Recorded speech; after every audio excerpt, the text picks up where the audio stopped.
Tentara Nasional Indonesia atau TNI hari ini merayakan hari jadinya yang ke-71. Banyak harapan dalam diri TNI, salah satunya yakni ikut dalam berpolitik. Panglima TNI, Jenderal Gatot Nurmantio mengatakan bahwa saat ini TNI seperti warga negara asing yang tidak mempunyai hak politik. Ia berharap suatu saat nanti TNI memiliki hak politik yang sama dengan masyarakat sipil. Sejak reformasi, dui fungsi militer tidak berlaku di Indonesia. Artinya, peran politik anggota TNI yang begitu dominan di era Orde Baru juga sudah berkurang. Gatot menjelaskan, hak berpolitik bagi TNI dipengaruhi situasi politik yang tengah berkembang.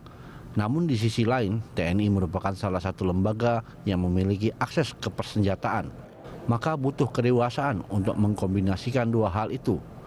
Menurut Gatot, dibutuhkan proses agar anggota TNI memiliki hak politik.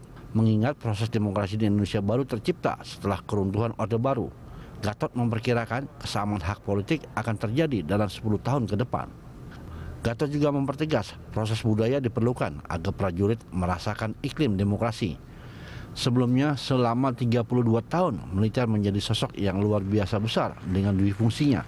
Secara psikologis, prajurit TNI layaknya warga asing di Indonesia. TNI tidak memiliki hak politik untuk ikut memberikan suaranya dalam pemilu. Sedangkan jika ingin mendaftar menjadi peserta pemilu, TNI harus melepas jabatan militernya dan tidak boleh kembali. Ia memahami kondisi itu merupakan tahapan dari proses demokrasi yang terjadi di Indonesia.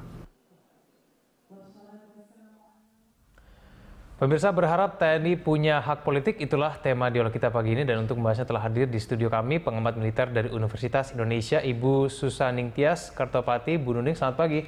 Selamat pagi Mas Egan. Bu Nuning, kalau kita cermati mengenai pernyataan dari Panglima TNI mengatakan bahwa sebetulnya untuk saat ini TNI belum siap ya untuk diberikan hak politik, tapi kemudian mungkin 10 tahun lagi akan dimungkinkan. Tapi kalau menurut Anda, harapan bahwa Panglima TNI, tidak hanya Panglima TNI, tapi kemudian TNI diberikan hak politik itu wajar atau tidak?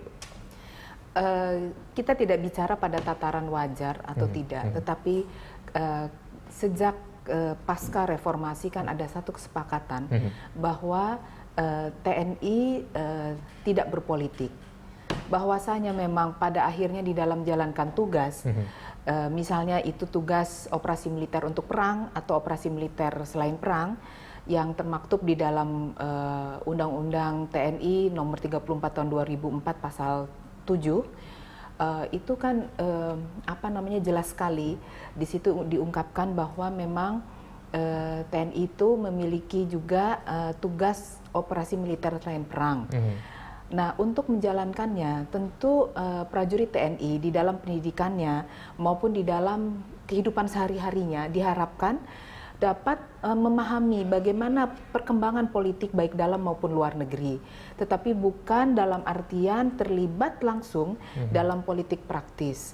Hal itu sudah disepakati agar tidak ada kerancuan di dalam hal pelaksanaan nomenklatur tata negara di Republik ini gitu. Karena kan problematikanya apabila TNI kembali berpolitik praktis, nanti memunculkan dui fungsi lagi, nanti akan muncul lagi single majority yang ada bukan di tataran pusat maupun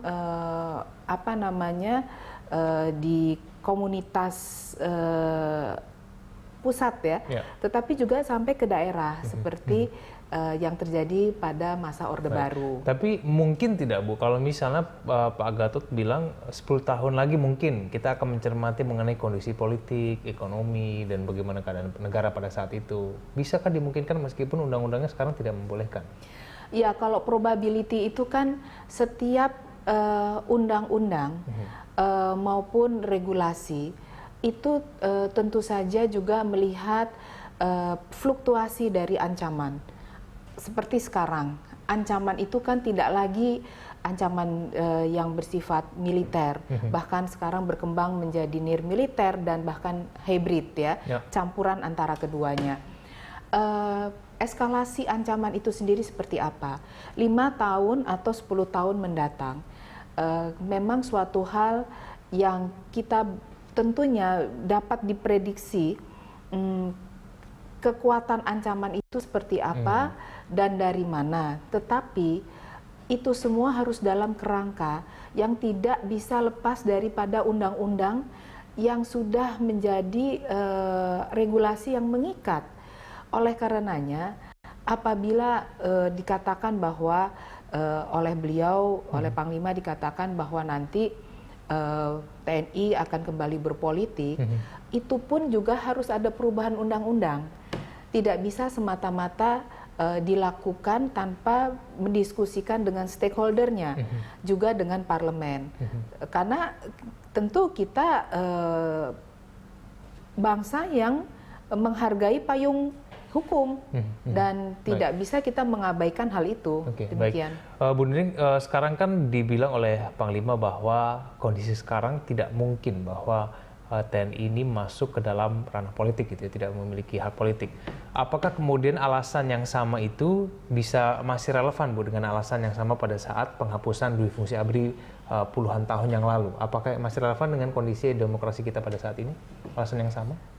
Begini, jadi relevansi antara keduanya itu variabel pengukurnya banyak, termasuk ancaman-ancaman yang saya sampaikan dan bentukan musuh. Lalu kemudian bagaimana peran-peran TNI saat ini. Saya rasa kondisi pada saat penghilangan dui fungsi ABRI itu pun dengan tujuan agar ada aturan-aturan di dalam pelaksanaan tata negara ini secara jelas. Memang di dalam hal ini ada hal yang menuntut komunikasi yang lebih transparan dan lebih holistik antara sipil dan militer.